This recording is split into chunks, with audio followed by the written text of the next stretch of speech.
এমন একটি কিতাব, পাওয়ারফুল কিতাব। কোরআনের পাওয়ার আছে না নাই? সম্মানিত ভাইরা, কোরআনের পাওয়ারটা কেমন? নবীজি বলছেন, মান জাআলাহু আমামাহু কাদাহু ইলাল জান্নাহ। মান জাআলাহু আই জাআলাল কোরআন, যে ব্যক্তি কোরআনটাকে ইমাম বানিয়ে নিতে পারবে, জাআলাহু বানিয়ে নিতে পারবে, জাআলাল কোরআন, এই কোরআনকে আমামাহু তার ইমাম। কোরআনকে যে ইমাম বানিয়ে নিতে পারবে, কোরআনের কাছ থেকে যে নির্দেশনা নেবে, কোরআনের গাইডলাইন অনুযায়ী যে জীবনটাকে পরিচালনা করতে পারবে, কাদাহু ইলাল জান্নাহ, এই কোরআন তাকে জান্নাতের পথ বাতলায় দেবে। বলেন না সুবহানাল্লাহ। মুহাদ্দিসিনে কেরাম এই হাদিসের ব্যাখ্যা করতে গিয়ে বলেছেন, কাদাহু ইলাল জান্নাহ, এই দুনিয়াতে কোরআন মানার কারণে ওই কোরআন কিয়ামতের কঠিন ময়দানে খুঁজতে থাকবে, যে লোকটা আমাকে মান্য করেছে তাকে খুঁজে বের করে জান্নাতের পথগুলো এই কোরআনটা বাতলায়া দেয়। বলেন না সুবহানাল্লাহ। আমরা সবাই জান্নাতে যেতে চাই কি চাই না? জান্নাতে যাওয়াটাই হচ্ছে মুমিনের চূড়ান্ত সফলতা। আমরা বর্তমান সময়ে সফলতা বলতে বুঝি কেউ বড় একটা চাকরি পেয়েছে, মোটা অঙ্কের বেতনের একটা চাকরি তার হয়েছে, বেতনটা নির্ধারিত হয়েছে, সফল চাকরি হয়েছে।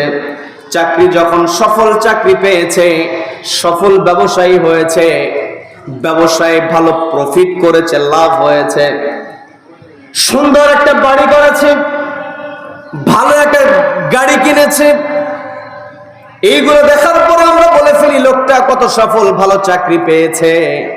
আমরা বলে ফেলি লোকটা কত সফল, ব্যবসায় উন্নতি করেছে। আমরা সুন্দর বাড়ি দেখে বলি লোকটা কত সুন্দর বাড়ি করেছে। বলি কি বলি না? সবাই একটু কষ্ট করে বলেন তো, বলি কি বলি না? এই যে আমরা সফলতার মানদণ্ড মনে করি, সফলতার মানদণ্ড এটা নয়। পবিত্র কোরআন সুন্দর করে জানিয়ে দিচ্ছে, ফামান যুহযিহা আনিন নারি ওয়া উদখিলাল জান্নাতা ফাকাদ ফাজ।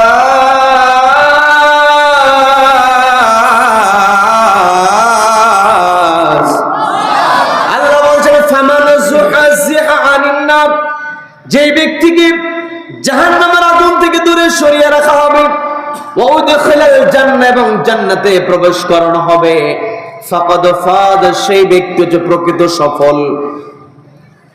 দুনিয়াতে আমার আপনার টাকা পয়সা থাকতে পারে, প্রভাব প্রতিপত্তি থাকতে পারে, দাপট আমার আপনার থাকতে পারে, কিন্তু আমি আপনি ওই কবরে আমাকে আপনাকে অবশ্যই যেতে হবে। আখিরাতের জিন্দেগিতে আমাকে আপনাকে অবশ্যই প্রবেশ করতে হবে।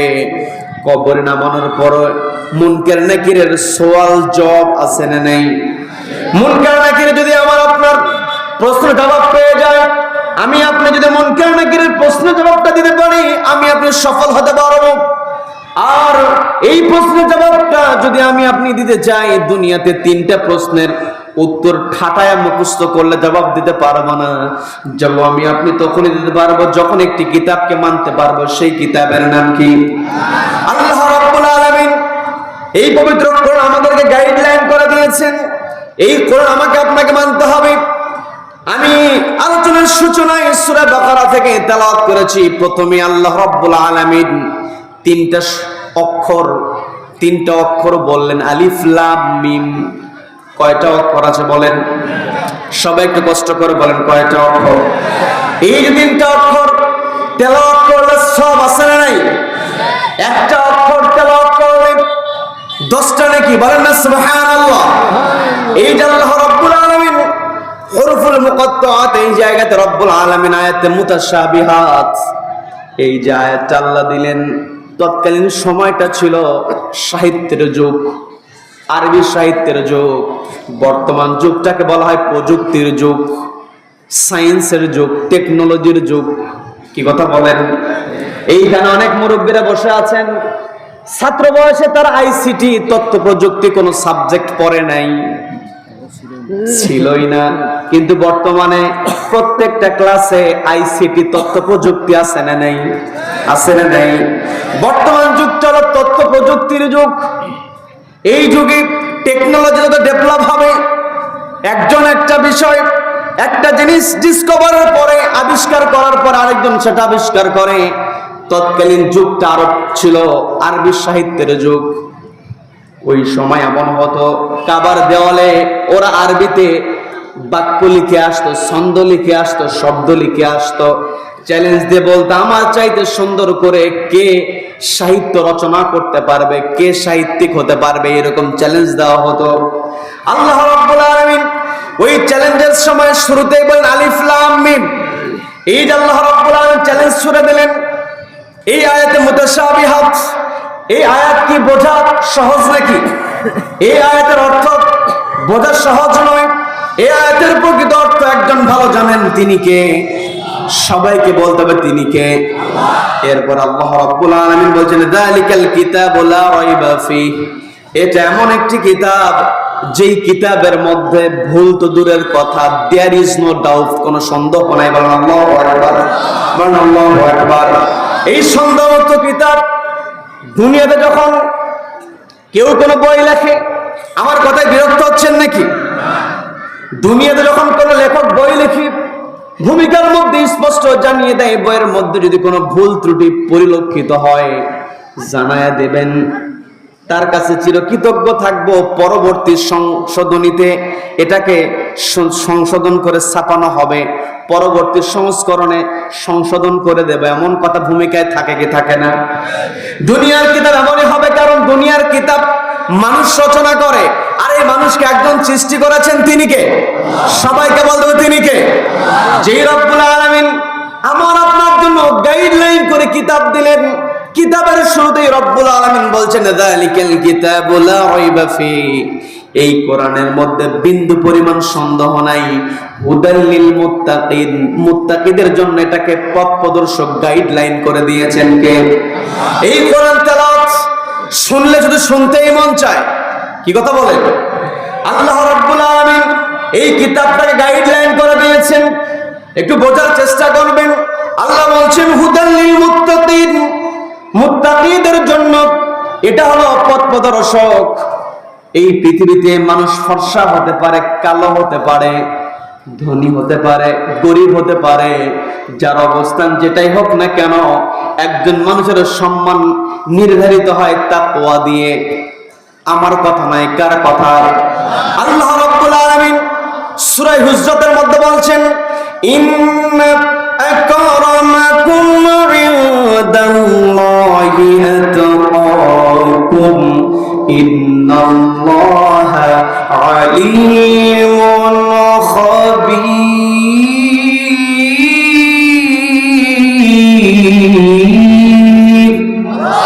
আল্লাহ বলছেন, ইন্না আকরামাকুম, নিশ্চয় তোমাদের মধ্যে সম্মানিত, আতকাকুম, যার তাকওয়া যত বেশি হবে। অর্থাৎ আমি আপনি যদি আল্লাহর কাছে সম্মান নিতে চাই, আমার আপনার অন্তরে থাকতে হবে তাকওয়া, আমার আপনার ভিতরে থাকতে পরহেজগারিতা। তাকওয়ার যদি এক বাক্যে আমি আপনি যদি সংজ্ঞায়িত করতে চাই, সেটা হলো আল্লাহ রাব্বুল আলামিনকে সব সময় ভয় করতে হবে। রব্বুল আলামিন যে হুকুম করেছেন, যেটার আদেশ দিয়েছেন, সেটা মানতে হবে। যেটা থেকে দূরে থাকতে বলেছেন, সেটা থেকে দূরে থাকতে হবে। এটাই হচ্ছে তাকওয়া। কথা বলেন ঠিক কিনা? মুত্তাকি যদি আমি আপনি হতে চাই, এই কোরআনকে আমার আপনার পথ প্রদর্শক মানতে হবে। দুনিয়ার কোন মতবাদ, দুনিয়ার কোন আদর্শ, দুনিয়ার কোন তন্ত্রমন্ত্র আমার আপনার জন্য পথ প্রদর্শক হতে পারে না। আল্লাহ বলছেন হুদাল লিল মুত্তাকিন, মুত্তাকিদের জন্য এটা হলো গাইডলাইন। সম্মানিত বন্ধুগণ, বোঝার চেষ্টা করবেন, এই কোরআনের সংস্পর্শে যদি আমি আপনি আসতে পারি, আমার আপনার জীবনের আমূল পরিবর্তন সাধিত হবে। এতে কোনো সন্দেহ আছে নাকি? সন্দেহ আছে নাকি? এই কোরআনের সংস্পর্শে সাহাবায়ে কেরাম অজ্ঞতার যুগে, জাহিলিয়াতের যুগে, যেই যুগে মানুষের কোনো অধিকার ছিল না, যেই যুগে জোর যার মূল্য তার মাইট ইজ রাইট, যারা যত জোর ছিল, জোর খাটায়া প্রভাব খাটাতো, ওই সময়টাতে যে মানুষগুলো প্রভাব খাটাতো, কোরআনের সংস্পর্শে আসার কারণে সেই মানুষগুলো হয়েছিল মানুষের জন্য পাহারাদার। কথা বলেন ঠিক কিনা? আল্লাহ রাব্বুল আলামিন মুত্তাকিদের জন্য পথ প্রদর্শক কথাটা বলার পরে বলছেন, আল্লাযীনা ইউমিনুনা বিল গায়ব, সালাতা ওয়া মিম্মা রাযাকনাহুম ইউনফিকুন। এই জায়গাতে রব্বুল আলামিন ঈমানদার বান্দার কথা বলেছেন। আল্লাহ বলছেন আল্লাযীনা ইউমিনুনা বিল গায়ব। যদি কেউ মুত্তাকি হতে চায়, যদি কেউ আল্লাহকে ভয় করতে চায়, তার এক নম্বর দায়িত্ব ইউমিনুনা বিল গায়ব, গায়েবের প্রতি বিশ্বাস স্থাপন করতে হবে। এই যে আমি আপনি আল্লাহকে ভয় করি, শুরুতে আমি আপনি আল্লাহর কৃতজ্ঞতা আদায় করেছি, আল্লাহ যে ক্ষমতাবান, কোরআনের আলোকে একটু বোঝানোর চেষ্টা করেছি। এই যে আমি আপনি আল্লাহর ব্যাপারে এত এত কথা শুনি, আল্লাহর ক্ষমতা, আল্লাহকে ভয় করি, আল্লাহকে কি আমরা কখনো দেখেছি নাকি? জান্নাত জাহান্নাম আমরা দেখেছি নাকি? এই যে অদৃশ্যের প্রতি ঈমান, এই অদৃশ্যের প্রতি ঈমান যদি আমার আপনার থাকে, আমি আপনি তখনই তাকওয়াবান হতে পারবো। আল্লাহ রাব্বুল আলামিন সূরা বাকারার ৩ নম্বর আয়াতে প্রথমেই যে কথাটা বললেন, অদৃশ্যের প্রতি ঈমান আনতে হবে। এরপরে রব্বুল আলামিন যে কথাটা বলছেন, ওয়ায়ুকিমুনাস সালাহ, নামাজটাকে কায়েম করতে হবে। ইউকিমুন, এখানে আলেম ওলামা আছেন, কিয়াম, কিয়াম করা, দাঁড়িয়ে থাকা নামাজের মধ্যে যদি আমি আপনি নামাজ আদায় করতে চাই, যার সামর্থ্য আছে, যার দাঁড়ানোর ক্ষমতা আছে, ওই ব্যক্তি যদি চিন্তা করে দাঁড়ানোর ক্ষমতা থাকার পরও আমি ফরজ নামাজ দাঁড়াবো না, নামাজ হবে নাকি? নামাজ হবে নাকি? এই যে নামাজের মধ্যে দাঁড়ানো, কিয়াম একই শব্দ। এই জায়গাতে আল্লাহ বলছেন ওয়ায়ুকিমুনাস সালাহ, নামাজটাকে কায়েম করতে হবে। এই জায়গাতে আল্লাহ কিন্তু নামাজটাকে আদায় করতে হবে কথাটা বলেন নাই। একটু বোঝার চেষ্টা করবেন আমার চাঁপাইনবাবগঞ্জের প্রাণপ্রিয় ভাইরা, পর্দালের মা বোনেরা, আপনারা কানটা একটু খাড়া করে শুনুন। মা বোনদের কোরআনের জ্ঞান অর্জন করার দরকার আছে না নাই? সবাইকে বলবো দরকার আছে না নাই? নবীজি যখন কোরআন পেয়েছেন, এই কোরআনের আলোকে নবীজি যখন দাওয়াত দিয়েছেন, ওয়ায়ুকিমুনাস সালাহ, নামাজ কায়েমের জন্য নবীজি যখন পদক্ষেপ নিয়েছেন, কর্মসূচি নিয়েছেন, দাওয়াত দেওয়া শুরু করেছেন, নবীজির পাশে থেকে সবচাইতে বেশি যিনি সাহস জুগিয়েছেন, সহযোগিতা করেছেন, তিনি হলেন খাদিজাতুল কুবরা রাদিয়াল্লাহু তাআলা আনহা। কথা বলেন ঠিক কিনা? আজকে আমি আপনি যদি নামাজটা কায়েম করতে চাই, নামাজ যদি সমাজে প্রতিষ্ঠা করতে চাই, মা বোনরা যদি সহযোগিতা না করে, করতে পারবো নাকি? এই জন্য আপনাকে দৃষ্টি আকর্ষণ করে বলছি, কানটা আপনি খাড়া করে শুনবেন, মনোযোগী হয়ে কথাগুলো বোঝার চেষ্টা করবেন। এই জায়গাতে আল্লাহ রাব্বুল আলামিন গোটা কোরআনের ৮০ থেকে ৮২ জায়গায় আল্লাহ রাব্বুল আলামিন নামাজ কায়েমের কথা বলেছেন। শুধুমাত্র একটি সূরার মধ্যে নামাজ পড়ার কথা বলেছেন, নামাজটা আদায় করার কথা বলেছেন, সেটা হলো সবচাইতে ছোট সূরা। নামটা কি বলেন? সবাই একটু কষ্ট করে বলেন, কোন সূরা? সূরা কাউসার মধ্যে আল্লাহ বলছেন ফাসাল্লি লিরাব্বিকা ওয়ানহার, ফাসাল্লি, তোমার নামাজটা আদায় করো, সালাত আদায় করো। একটা জায়গায় শুধু সালাত আদায়ের কথা বলা হয়েছে, সালাতটাকে সম্পন্ন করার কথা বলা হয়েছে। এছাড়া গোটা কোরআনের প্রত্যেকটা জায়গায় রব্বুল আলামিন নামাজটাকে কায়েম করার কথা বলছেন, সালাতটাকে প্রতিষ্ঠিত করার কথা বলেছেন। কি কথা বলেন? এর দ্বারা বোঝা যায় এই পৃথিবীতে আমি আপনি আগমন করেছি শুধুমাত্র ব্যক্তিগত জীবনে আমল করার জন্য আমরা পৃথিবীতে আসছি নাই। এই পৃথিবীতে রব্বুল আলামিন আমাকে আপনাকে পাঠিয়েছেন। এই পৃথিবীতে আমার আপনার আগমন হয়েছে ব্যক্তিগত জীবনে মানতে হবে একজনকে, তিনি কে? পারিবারিক জীবনে মানতে হবে একজনকে, তিনি কে? সামাজিক জীবনে, রাষ্ট্রীয় জীবনে, আন্তর্জাতিক অঙ্গনে প্রত্যেকটা জায়গায় আল্লাহকে মানতে হবে। আল্লাহকে ছাড়া অন্য কাউকে মানা যাবে নাকি? না। আল্লাহকে মানতে হবে, আল্লাহর কালাম সামনে রেখে জীবন যাপন করতে হবে। নবীজি সবচেয়ে বেশি পালন করেছেন এই কোরআনের মধ্যে যা কিছু আছে, নবীজির জিন্দেগিতে তা কিছু আছে, এতে কোনো সন্দেহ আছে নাকি? আয়েশা সিদ্দিকা রাদিয়াল্লাহু তাআলা আনহা, তাকে প্রশ্ন করা হলো নবীজির চরিত্র সম্পর্কে একটু বলুন। তিনি জবাব দিয়ে বলছেন, জবাবটা কেমন করে দিয়েছেন? তিনি প্রশ্নের সম্মুখীন হয়েছেন, নবীজির চরিত্র সম্পর্কে একটু বলুন। তিনি প্রশ্নের জবাবটা না দিয়ে তিনি বলছেন, আকারাতাল কোরআন, তোমরা কি কোরআন পড়ো নাই? তুমি কি কোরআন পড়ো নাই? জবাব দেওয়া হলো নাআম, আমি কোরআন পড়েছি, আমরা কোরআন পাঠ করেছি। তখন বলছেন কানা খুলুকুল কোরআন, নবীজির জীবনীটাই হলো আল কোরআন। বলেন না সুবহানাল্লাহ। তার মানে আমি আপনি যদি কোরআন মানতে চাই, নবীজিকে মানতে হবে। নবীজিকে যে মানতে হবে সেই কথা কোরআনের মধ্যে আছে না নাই? আল্লাহ বলেছেন লাকাদ কানা লাকুম ফি রাসূলিল্লাহি উসওয়াতুন হাসানাতুন লিমান কানা ইয়ারজুল্লাহা ওয়াল ইয়াওমাল আখির ওয়া যাকারাল্লাহ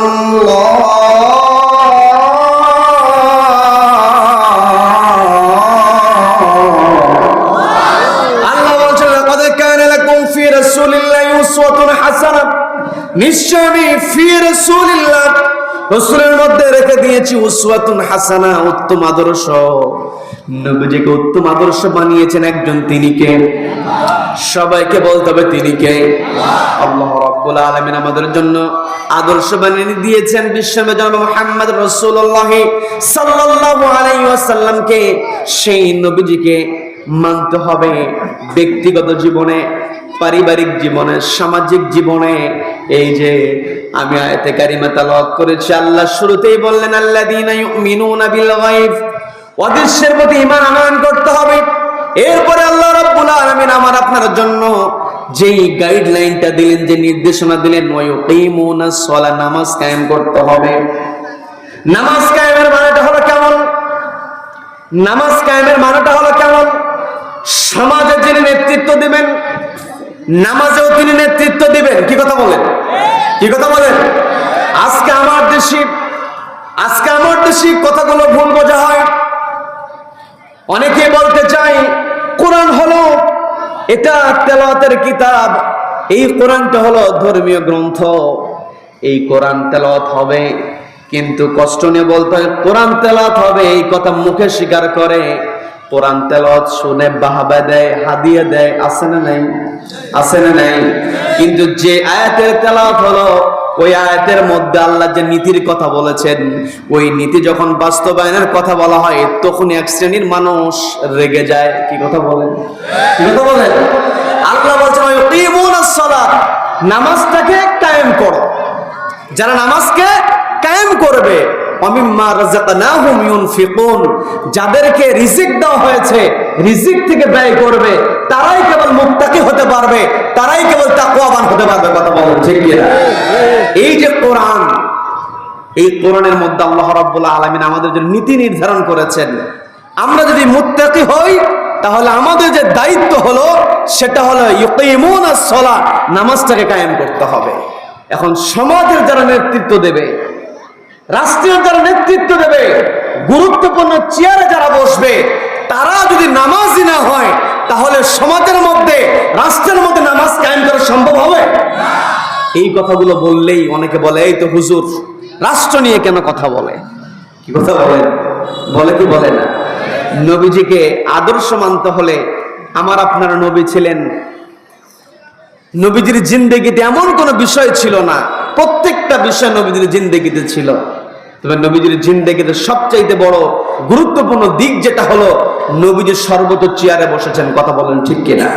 এই যে আমরা দাড়ি রেখেছি, এই দাড়ি রেখেছি, টুপি মাথায় দিয়েছি, লম্বা জামা পরেছি, মাথায় টুপি আমাদের, মুখে দাড়ি, লম্বা জামা, এখানে মুরব্বি বসে আছেন, তার কাঁধে পাগড়ি, এগুলো আমরা পড়ি, এগুলো আমরা ব্যবহার করি, এগুলো আমরা অনুসরণ করি, একমাত্র নবীজি ব্যবহার করেছেন বলেই আমরা করি। কথা বলেন ঠিক কিনা? নবীজি অবশ্যই এগুলো মানতে হবে। তবে আমার আপনার কনসেপ্টটাকে ক্লিয়ার করতে হবে। নবী যেমন দাঁড়িয়ে রেখেছেন, নবী যেমন টুপি পরেছেন, নবী যেমন পাগড়ি পরেছেন, নবী যেমন লম্বা জামা পরেছেন, নবীজি রাষ্ট্রের সর্বোচ্চ চেয়ারে বসে সমাজটাকে পরিচালনা করেছেন। নবীজির অন্যতম সুন্নাত হলো রাষ্ট্রের চেয়ারে বসে যাওয়া। কথা বলেন ঠিক কিনা? এই কোরআনের উপরে শ্রেষ্ঠ নীতি পৃথিবীতে আর একটা হতে পারে? হতে পারে? কোরআনের নীতির উপরে শ্রেষ্ঠ নীতি পৃথিবীতে আর একটাও হতে পারে না। শ্রেষ্ঠত্ব বোঝানোর জন্য আমরা কিছু শব্দ ব্যবহার করি, শ্রেষ্ঠত্ব বোঝানোর জন্য আমরা কিছু শব্দ ব্যবহার করি, বিশেষণ ব্যবহার করি। যেমন আমি যে চেয়ারে বসে আছি, আগের দিনে তো রাজা বাদশাহ ছিল, রাজা বাদশারা সিংহাসনে বসতেন। রাজার সিংহাসন ছিল রাজ্যের মধ্যে সবচাইতে বড় সিংহাসন, শ্রেষ্ঠ সিংহাসন। কি কথা বলেন? রাজার সিংহাসন শ্রেষ্ঠ সিংহাসন হওয়ার কারণে রাজার সিংহাসনকে বলা হয় রাজ সিংহাসন। কি কথা বলেন? আবার রাজা যেই প্রাসাদে থাকতো সেই প্রাসাদকে বলা হয় রাজপ্রাসাদ। কি বিরক্ত হচ্ছেন আমার কথায়? বিরক্ত হচ্ছেন? আমরা অনেক সময় শহর অঞ্চলে যাওয়ার পরে কত সুন্দর সুন্দর বিল্ডিং দেখার পরে মনের অজান্তে কিছু কথা বের হয়ে যায় যে হাই হাই, এত সুন্দর রাজপ্রাসাদ তৈরি করেছে। আমরা বলি কি বলি না? বলি কি বলি না? প্রাসাদ যদি সুন্দর হয় আমরা সেই প্রাসাদকে বিশেষণ যোগ করে বলি রাজপ্রাসাদ। আবার আমার যেই মিস্ত্রি ভাইরা রাজপ্রাসাদ তৈরি করে সেই মিস্ত্রি ভাইদেরকে কি বলে? সবাই একটু বলেন, কি মিস্ত্রি? রাজমিস্ত্রি। মিস্ত্রি শ্রেষ্ঠ হওয়ার কারণে রাজমিস্ত্রি। আবার একটা হাঁস আছে, কি হাঁস? মানে হাঁসের মধ্যে শ্রেষ্ঠ হাঁসের নাম কি? রাজহাঁস। হাঁস শ্রেষ্ঠ হলে রাজহাঁস, প্রাসাদ শ্রেষ্ঠ হলে রাজপ্রাসাদ, সিংহাসন শ্রেষ্ঠ হলে রাজসিংহাসন, মিস্ত্রি শ্রেষ্ঠ হলে রাজমিস্ত্রি, নীতি শ্রেষ্ঠ হলে সেটাই হবে রাজনীতি। কথা বলেন ঠিক কিনা? এই কোরআনের নীতির উপরে শ্রেষ্ঠ কোনো নীতি নাই, তার মানে কোরআনের নীতিটাই হচ্ছে সর্বশ্রেষ্ঠ রাজনীতি। কথা বলেন ঠিক কিনা? সম্মানিত ভারত, কথাগুলো বোঝার চেষ্টা করতে হবে। এই পৃথিবীতে আমরা এসেছি শুধুমাত্র ব্যক্তিগত জীবনে আমি আপনি নামাজ পড়লাম, কোরআন তেলাওয়াত করলাম, তাসবিহ জিকির আজকার করলাম, এটার জন্য নয়। এই পৃথিবীতে আমি আপনি আগমন করেছি, আমরা আলোচনা শুনছি 2 নম্বর সূরা। সূরার নাম কি একটু বলেন? একটু কষ্ট করে বলেন, সূরার নাম কি? এই সূরা বাকারার বিস্তারিত ব্যাপকতা অনেক বেশি। আমি আপনি এই পৃথিবীতে আগমন করার পূর্বে পৃথিবীতে রব্বুল আলামিন জিন জাতিকে পাঠিয়েছিলেন ইবাদত করার জন্য। আপনাদের ঘটনা জানা আছে, আমি বিস্তারিত আকারে বলবো না, শুধু বোঝানোর জন্য বলবো। যখন ফেরেশতারা আল্লাহর সামনে বসে আছে, আল্লাহ রাব্বুল আলামিন ফেরেশতাদেরকে লক্ষ্য করে বলছেন, ও আমার ফেরেশতারা, ইন্নী জাইলু ফিল আরদি খলিফা, আমি পৃথিবীতে আমার প্রতিনিধি পাঠাবো, খলিফা পাঠাবো। সূরা বাকারার 30 নম্বর আয়াতে আল্লাহ বলছেন, ইন্নী জাইলু ফিল আরদি খলিফা, খলিফা পৃথিবীতে আমি প্রেরণ করব। ফেরেশতাদেরকে যখন এই কথা বলা হলো তখন ফেরেশতারা স্পষ্ট করে বলছে, ক্বালু, তারা বলছে, আতাজআলু ফিহা মান ইউফসিদু ফিহা ওয়া ইয়াসফিকুদ দিমা, আপনি কি পৃথিবীতে এমন কাউকে পাঠাবেন যারা সেখানে গিয়ে ফাসাদ তৈরি করবে, ওয়া ইয়াসফিকুদ দিমা, এমনকি রক্ত ঝরাবে? কারণ আমাদের পূর্বের জিন জাতিকে যখন পৃথিবীতে দায়িত্ব দেওয়া হয়েছিল, ইবাদতের কথা বলা হয়েছিল, জিন জাতি ফাসাদ তৈরি করেছে। ওরই আলোকে ফেরেশতারা বলছে, ওয়ানাহনু নুসাব্বিহু বিহামদিকা ওয়া নুকদ্দিসু লাক, ওগো আল্লাহ, আমরাই তো আপনার জিকির করি, আমরাই তো আপনার প্রশংসা করি, তাসবিহ জ্ঞাপন করি। আপনি পৃথিবী থেকে তাদেরকে পাঠাবেন যারা পৃথিবীতে যাওয়ার পরে ফিতনা ফাসাদ করবে, এমনকি রক্ত ঝরাবে। রব্বুল আলামিন জবাব দিয়ে বলছেন, ক্বালা ইন্নী আ'লামু মা লা তা'লামুন, আমি যা জানি তোমরা তা জানো না। আল্লাহু আকবার, আল্লাহু আকবার। এই পৃথিবীতে শুধুমাত্র ফাসাদ করবে এমন মানুষ থাকবে না। এই পৃথিবীতে একদল মানুষ থাকবে যারা হবে মুত্তাকি। যারা মুত্তাকি হবে তারা একমাত্র ভয় করবে কাকে? সবাইকে বলতে ভয় করবে কাকে? আল্লাহকে ভয় করার পরে তাদের দায়িত্ব হলো, আল্লাহ তো শুরুতেই বললেন, ইন্নী জাইলু ফিল আরদি খলিফা, আমি পৃথিবীতে খলিফা পাঠাবো। সবাইকে একটু কষ্ট করে বলতে হবে, কি পাঠাবো? সবাইকে কষ্ট করে বলেন, কি? এই যে খলিফা, এই শব্দটা আপনাদেরকে রিপিটেডলি আমি এই জন্য আপনাদের কাছ থেকে শুনলাম, আপনাদেরকে বলানোর চেষ্টা করলাম। এর কারণটা হলো, এই পৃথিবীতে যত সৃষ্টি আছে প্রত্যেকটা সৃষ্টির মধ্যে আমাকে আপনাকে সম্মানিত করেছেন একজন, তিনি কে? আল্লাহ বলছেন, ওয়ালাকাদ কাররামনা বনি আদম ওয়া হামালনাহুম ফিল البر والبحر ورزقناهم من الطيبات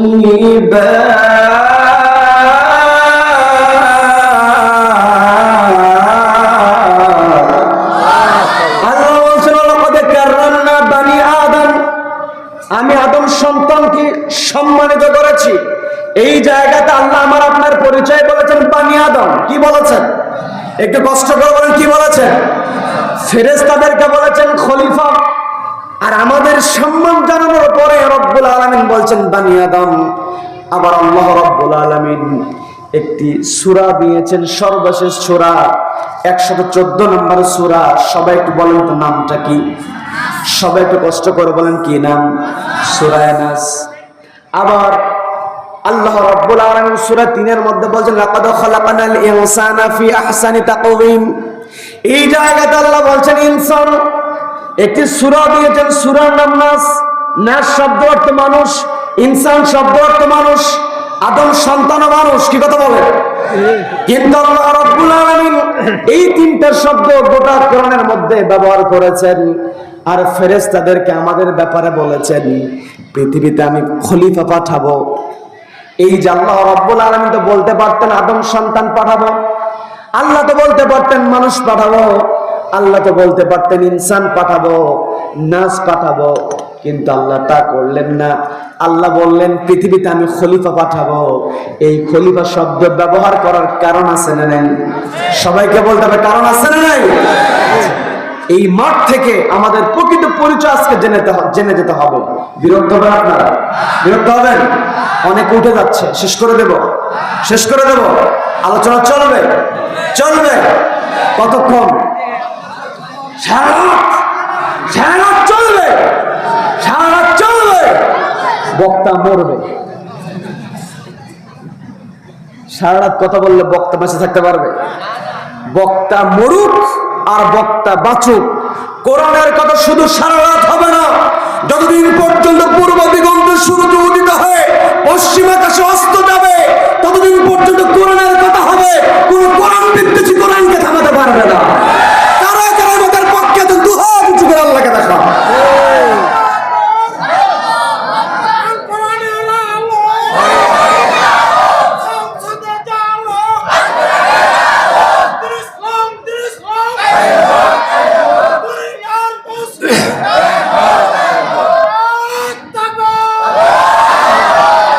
আল্লাহ আমাদের সকলকে কবুল করেন, বলেন আমিন, বলেন আমিন।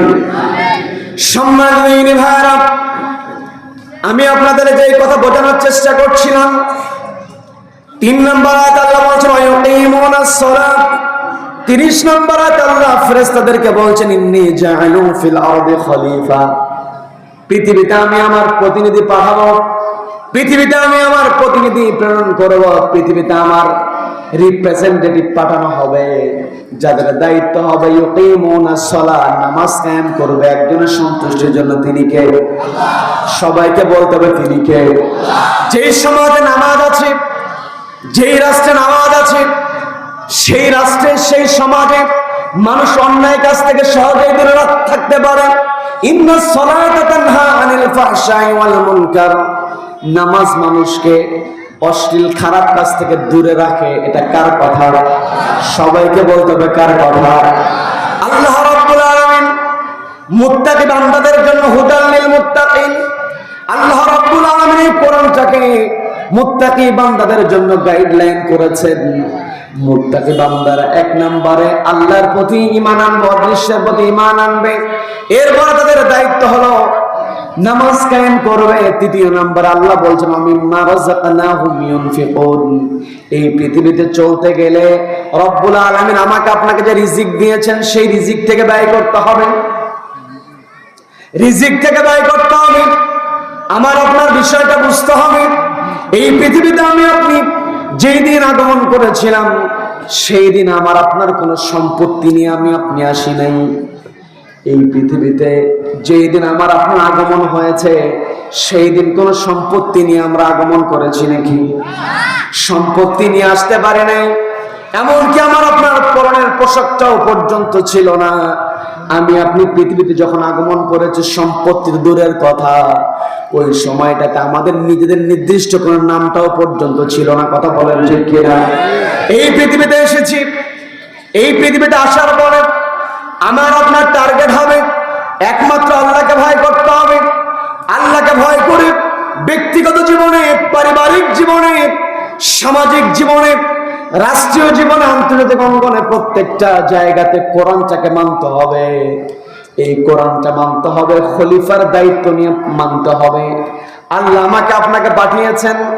নবীজি পৃথিবীতে যখন আগমন করলেন, নবীজিকে অফার দেওয়া হয়েছিল, বোঝার চেষ্টা করবেন। সূরা বাকারা থেকে কথা শুনছি, ধারাবাহিকভাবে তাফসীর করার কথা বলা হয়েছে। এই যে তাফসীর, গোটা দুনিয়ার মানুষ যদি একত্রিত হয়ে কোরআনের তাফসীর শুরু করে দেয়, শেষ করতে পারবে নাকি? শেষ করতে পারবে নাকি? শেষ করতে পারবে না। এর মানে কি শুরু করা বন্ধ করা যাবে নাকি? অবশ্যই তাফসীর করতে হবে। কোরআনের তাফসীর যেখানে হয়, সেখানে রহমতের ফেরেশতা ওই কোরআনের ছাত্রদের জন্য দোয়া করতে থাকে। বলেন না সুবহানাল্লাহ। ওয়া ইস্তাগফির লাহু মান ফিস সামাওয়াতি ওয়াল আরদি হাত্তাল হাইতানি ফিল মা। নবীজি বলছেন হাত্তাল হাইতানি ফিল মা, এমনকি পানির মধ্যে যে মাছগুলো বসবাস করে, ওই মাছগুলো পর্যন্ত কোরআনের ছাত্রর জন্য আল্লাহর কাছে ক্ষমা চাইতে থাকে। বলেন না সুবহানাল্লাহ।